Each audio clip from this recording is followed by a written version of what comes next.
Aujourd'hui, on va se pencher sur le numérique en santé, parce qu'on est vraiment à la croisée des chemins. D'un côté, on nous promet une révolution, une médecine augmentée par l'intelligence artificielle, mais sur le terrain, pour les soignants, la réalité est souvent bien différente. Allez, on plonge dans cette analyse pour comprendre ce qui se joue vraiment. Et voilà le paradoxe. Il est là, noir sur blanc. D'un côté, la promesse, quasi magique, d'outils qui vont décupler les capacités des médecins, et de l'autre, la réalité du quotidien, une surcharge, un stress lié à la technologie, on appelle ça le technostress. C'est cet écart immense entre le rêve et la réalité qu'on va explorer ensemble. Alors, commençons par le début, cette fameuse promesse non tenue. Comment est-ce qu'on a pu passer d'un rêve numérique plein d'espoir à ce qui est perçu par beaucoup comme un véritable fardeau au quotidien? Alors, quel est le diagnostic? Eh bien, il porte un nom, le technostress. Et attention, il faut tout de suite préciser quelque chose d'essentiel. Le problème, ce n'est pas la technologie en elle-même, mais la façon dont elle est intégrée, ou plutôt mal intégrée, dans le quotidien des soignants. Regardons ce chiffre. Il est parlant. Plus 28 minutes. C'est, en moyenne, l'augmentation du temps que les médecins ont passé chaque jour sur leur logiciel de dossier patient entre 2019 et 2023. Chaque jour, au lieu de libérer du temps médical pour les patients, le numérique, en l'état, a ajouté de la charge administrative. Et ce fardeau, il a un coût humain, un coût énorme. Près d'un tiers des cliniciens, 31%, envisagent de quitter leur profession. Et quand on leur demande pourquoi, le surmenage et le technostress arrivent en tête de liste. Là, on ne parle plus juste d'efficacité, on parle de la survie de notre système de soins. Bon, face à un constat pareil, la question est légitime. Est-ce que le problème, c'est la technologie? Est-ce qu'on est allé trop loin, trop vite? Est-ce que l'innovation elle-même serait la source du mal? La réponse, en fait, est beaucoup plus subtile que ça. Et voilà la conclusion, issue d'un atelier d'experts du secteur.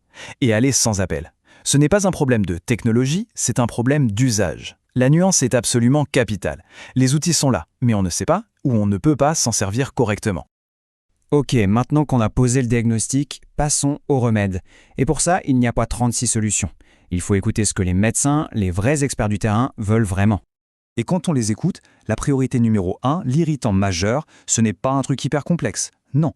Avant même de parler d'IA, le problème qui écrase tous les autres, c'est la double saisie.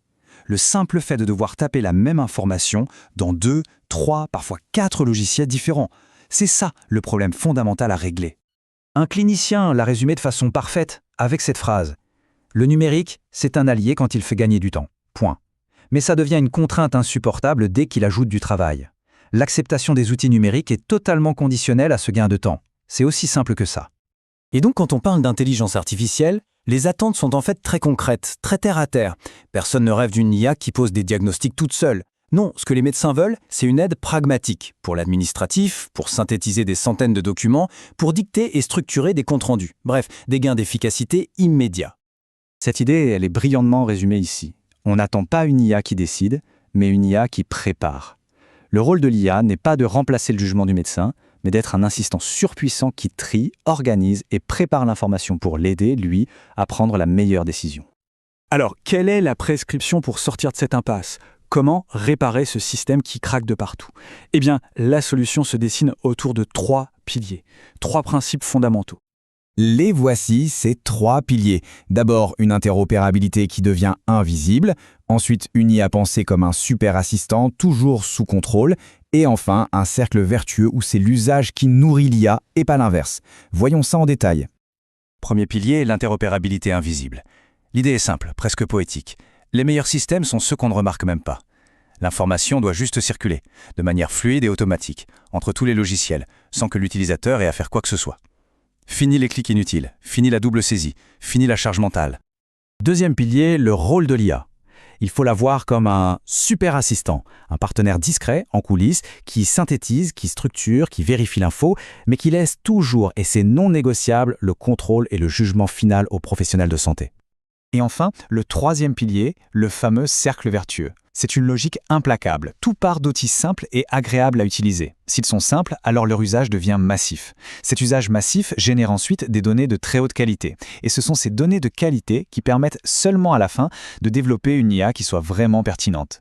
L'IA n'est donc pas le point de départ, elle est la conséquence d'un design réussi. Pour conclure, il faut peut-être changer de perspective, changer de mot. L'objectif final, ce n'est pas une médecine augmentée, comme si on ajoutait des gadgets aux médecins. C'est une médecine libérée. Libérer des tâches inutiles, de la paperasse numérique, pour que les soignants puissent enfin se concentrer sur leur véritable métier, le soin. Et cette phrase, issue du même atelier, résume tout de manière absolument magistrale. Un numérique réussi, c'est un numérique qui s'efface. Son succès ne se mesure pas à sa visibilité ou à sa complexité, mais à sa capacité à devenir tellement fluide, tellement intégré qu'on finit par l'oublier. Ce qui nous laisse avec cette dernière question, un peu provocatrice. Et si, finalement, la véritable révolution de l'IA en médecine, celle qu'on attend tous, ce n'était pas sa puissance de calcul ou ses algorithmes complexes, mais tout simplement sa capacité à devenir, un jour, complètement invisible au service du soi.